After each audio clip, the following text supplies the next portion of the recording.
Hello everyone, আসসালামু আলাইকুম। সবাই কেমন আছেন? আশা করছি যে যেখানে আছেন অনেক বেশি ভালো আছেন, সুস্থ আছেন। আলহামদুলিল্লাহ, আপনাদের দোয়াও ভালোবাসায় আমরাও বেশ ভালো আছি। প্রতিদিনের মতো চলে আসলাম নতুন আরেকটি লাইফস্টাইল ব্লগ নিয়ে। তবে আজকে কোনো রান্নাবান্না শেয়ার করছি না। আজকে এখন হচ্ছে বিকালবেলা, আর বিকালবেলা থেকে আমি এখানে আমার বাচ্চাদের জন্য নাস্তা বানানো শুরু করে দিয়েছি। তো সেটা আপনাদের সাথে শেয়ার করলাম। তো আজকে হচ্ছে আমি বানাবো রেস্টুরেন্টের স্টাইলের মতো ঘরে থাকা উপকরণ দিয়ে চিকেন চাপ, আর হচ্ছে সেই সঙ্গে মজাদার ডাল পুরি। সেজন্য আমি সব কিছু রেডি করে নিচ্ছি। ব্যাটারটা খুব সুন্দর করে আগে থেকেই মথে নিচ্ছি। আর এখানে দিয়ে দিয়েছি কালো জিরা, আর অল্প পরিমাণে আটা দিয়েছি, সেই সঙ্গে একটু 1 চিমটির মতো লবণ, আর হচ্ছে তেল দিয়ে আমি এটাকে খুব সুন্দর করে ব্যাটারটা গুলিয়ে নিয়েছি।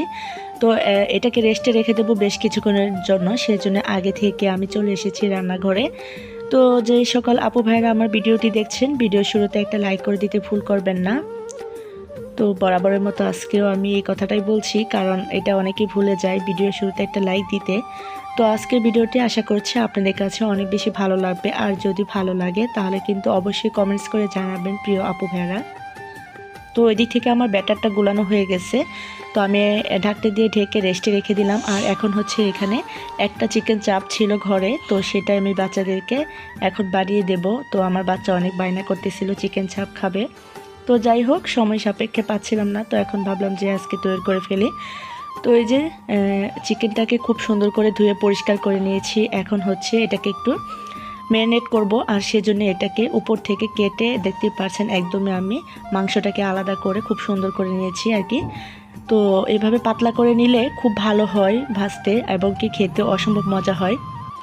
আর এই চিকেন চাপটা কিন্তু চিকেনের বুকের অংশ, মানে এক পাশটা নিয়েছি, তো এটা দিয়ে করতে বেশ ভালো হয় সেজন্য। যাই হোক, আমি এখন হচ্ছে একটা লেবু কেটে নিলাম, আর এই যে লেবুটাকে এভাবে রস বের করে মুরগি মাংসের মধ্যে দিলে কিন্তু অনেক সুন্দর একটা স্মেল আসে। তো এই যে লেবুগুলো দেওয়া হয়ে গেছে। এখন হচ্ছে আমি এখানে সমস্ত মশলা দিয়ে দিচ্ছি, আদা রসুন পেস্ট, তারপর হচ্ছে একটু পেঁয়াজ বাটা, দারুচিনি, এলাচের গুঁড়ো, তারপর ধনিয়ার গুঁড়ো, আর এখানে দিয়ে দিলাম হচ্ছে জিরার গুঁড়ো। সমস্ত মশলা দিয়ে, তো টক দই হলে অনেক বেশি ভালো হতো, তবে আমার কাছে কোনো টক দই ছিল না, সেজন্য আমি টক দই দিতে পারিনি। তো হাতের কাছে টক দই থাকলে টক দইটা ইউজ করবেন, অনেক বেশি ভালো হবে। আর এখানে দিয়ে দিচ্ছি হলুদের গুঁড়ো, মরিচের গুঁড়ো, তারপর হচ্ছে লবণ, আর সেই সঙ্গে দিয়ে দিলাম গুঁড়ো দুধ। আর এই গুঁড়ো দুধটা হচ্ছে বিকল্প, আপনারা চাইলে দিতেও পারেন, আবার নাও দিতে পারেন। তো এটা দেওয়াতে কিন্তু অনেক বেশি ভালো হয়েছে, স্মেলটা অনেক বেশি সুন্দর হয়েছে, খেতে কিন্তু খারাপ লাগেনি একদমই। তো যাই হোক, এখন দিয়ে দিলাম সয়া সস। এখন সব কিছু দিয়ে পরিমাণ মতো মশলা দিয়ে আমি এটাকে বেশ ভালো করে মিশিয়ে নিচ্ছি। তো এই পর্যায়ে আমি আরও একটু মরিচের গুঁড়ো দিয়ে দিলাম। আর হচ্ছে যে দেখতে পাচ্ছেন আমি হাত দিয়ে খুব সুন্দর করে এইভাবে মিশিয়ে নিয়ে এটাকে বেশ কিছুক্ষণের জন্য ম্যারিনেট করে রাখবো। আর এটা আপনার হাতে যদি সময় থাকে 1 থেকে 2 ঘন্টা ম্যারিনেট করে রাখলে বেশ ভালো হয়। তবে আমি আসলে 1 ঘন্টার মতো ম্যারিনেট করে রেখে দিয়েছিলাম। আর এই পর্যায়ে চলে এসেছি সন্ধ্যাবেলায়। এখন হচ্ছে এটা ভাজার পালা। তো সেজন্যই আমি পাশে একটু দেখতে পাচ্ছেন এখানে একটু আটা নিয়েছি। তো আমার কাছে আটা ছিল, তো আটার মধ্যে একটু লবণ আর মরিচের গুঁড়ো মিশিয়ে তো আটাটাকে এভাবে আমি ছিটিয়ে দিচ্ছি। তো আপনারা চাইলে এটাকে বড় একটা গামলায় উলটপালট করে নিতে পারেন এই আটা দিয়ে। তবে আমার ছোট একটা বাটি হওয়ার কারণে আমি এভাবে হাত দিয়ে ছিটিয়ে ছিটিয়ে মিশিয়ে নিচ্ছি। তো এতে কিন্তু খারাপ হবে না, হাত দিয়ে মিশিয়ে এইভাবে নিলেও বেশ ভালো হবে। আর আপনাদের কাছে কর্নফ্লাওয়ার বা যদি অন্য কোনো থাকে তো সেটাও দিতে পারেন, বেসন থাকলে বেসনও দিতে পারেন। তো আমি আটা দিয়েই করে নিচ্ছি। তো এটা কিন্তু খেতে বেশ ভালো লাগে, মচমচে হয় একদমই। তো উপরটা হবে একদমই ক্রিস্পি, আর ভিতরে হবে নরম নরম। তো এইভাবেই কিন্তু দেখা গেছে চিকেন, মানে চিকেন ফ্রাই বা চিকেন চাপ যেটাই বলেন, সেটা খেতে কিন্তু ভীষণ ভালো লাগবে। তো এই যে দেখতে পাচ্ছেন আমি তেলের মধ্যে দিয়েছি। এখন হচ্ছে উপরে একটু তেল এভাবে করে নিচ্ছি। তো এইভাবে তেলটা ছিটিয়ে দিলে মশলাটা মানে খুব সুন্দরভাবে লেগে যায় মাংসের মধ্যে। তো আমার 1 পিঠ হয়ে গেছিলো, আমি সেটাকে উল্টিয়ে দিয়েছি। এখন আবারও একটু উল্টিয়ে পাল্টিয়ে নিচ্ছি। তো তো যাই হোক, আমি একটা কথা বলতে ভুলে গিয়েছিলাম, আমি যখন মাংসটাকে ম্যারিনেট করে রেখেছিলাম সে পর্যায়ে আমি কিন্তু এখানে সরিষার তেলটা দিয়েছি, তো সেটা স্কিপ হয়ে গেছে। তো ওই ম্যারিনেট করে রাখার সময় সরিষার তেলটা মাখিয়ে দিলে কিন্তু ভীষণ ভালো লাগে। আর এখন ভেজে নিচ্ছি কিন্তু সয়াবিন তেল দিয়ে, যেটা রান্না করা হয় আর কি, সেই তেলটা দিয়েই ভেজে নিচ্ছি। আর চাইলে আপনারা সম্পূর্ণটাও সরিষার তেল দিয়ে ভেজে নিতে পারেন, এতে করে আরও স্বাদটা বেড়ে যাবে। তো যাই হোক, এখন হচ্ছে ওই দিক থেকে মাংসটা হচ্ছে, আর আমি এগুলো এই যে দেখতে পাচ্ছেন আমি পুরির জন্য যে ডোটা করে রেখেছিলাম সেটা দিয়ে এখন আমি পুরির শেপ করে নেব। সেজন্য আমি এগুলোকে ছোট ছোট করে আলাদা করে নিচ্ছি। মোটামুটি একটু বড় সাইজ করে বানাবো পুরিগুলো, সেজন্য একটু বেশি বেশি করে নিচ্ছি, কারণ ছোট ছোট পুরি বানাতে গেলে দেখা গেছে অনেক বেশি সময় লাগবে। আর এই যে আমি আগে থেকে কিন্তু ডাউলটা রেডি করে রাখছি, যেহেতু ডাল পুরি বানাবো সেজন্যই। আর ডাউলটা দেখতে পাচ্ছেন একদমই শুকনো শুকনো করে খুব সুন্দর করে ভেজে নিয়েছি। এইভাবে ডাউলটা ভেজে নিলে কিন্তু দেখা গেছে পুরিটা অনেকক্ষণ যাবত আপনার মুচমুচে থাকবে, একদমই ড্যাম হবে না। তো এই পর্যায়ে আমি এই যে রুটিগুলোকে বেলে নিচ্ছি, যদিও আমি খুব সুন্দর করে বেলতে পারি না, তবে যতটুকু সম্ভব আমি বেলে নিচ্ছি। এখন হচ্ছে পুরগুলো ভিতরে ভরে এই যে দেখতে পাচ্ছেন কিভাবে হাতে বল্টিয়ে নিচ্ছি, যাতে একদমই উপরের অংশটা ফাঁকা না থাকে। তো এইভাবে উলট পালট করে বল্টিয়ে নিচ্ছি, তারপর হচ্ছে এটাকে আবারও খুব সুন্দর করে গোল করে নেব। তো এভাবে একটা একটা করে আমি বেলে নিয়ে তারপর পুরগুলো ভরে রাখবো, তারপর হচ্ছে একে একে বানিয়ে নেব পুরি। তো পুরিটা সবাই বানাতে পারে কম বেশি, তো যাই হোক তারপর আমি বলে নিলাম, অনেকে হয়তো অজানা আছে। তো এই যে একে একে আমি সবগুলো এইভাবে গোল গোল করে বানিয়ে নিচ্ছি।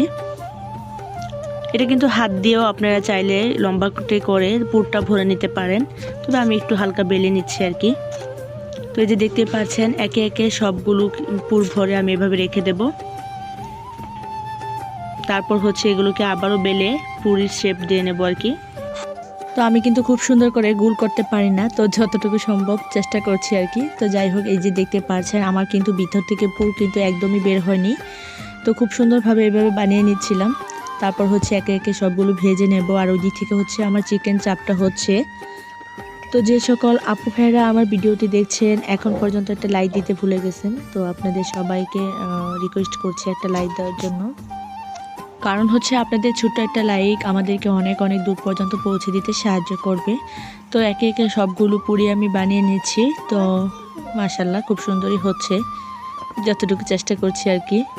তো যাই হোক, আমার লুচি না পুরিগুলো বানানো হয়ে গেছে। আর এই পর্যায়ে আমি হচ্ছে চিকেন চাপটাও হয়ে গেছে, সেটাও নামিয়ে নিচ্ছি।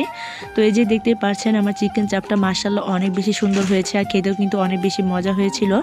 তো বাচ্চারা অনেক বেশি পছন্দ করেছে, আমার হাজব্যান্ডও বললো যে একবারে দোকানের থেকেও পারফেক্ট হয়েছে তোমারটা। তো নিজে বানিয়েছি বলে তা না, সবাই খেয়ে প্রশংসা করেছে, সেই জন্য বলছি।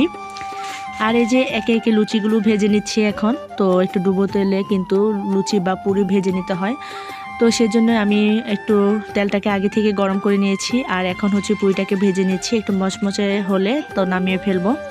তো এই যে দেখতে পাচ্ছেন আমার লুচিগুলো কিন্তু খুব সুন্দর ফুলছে একটা একটা করে, তো অনেক সুন্দর কালারও চলে এসেছে। তো এই যে এরকম কালার হলে আমি নামিয়ে ফেলবো, এতে করে কিন্তু খেতে বা অনেকক্ষণ সময় আর কি এরকম মচমচে ভাব থাকবে, সেজন্যই।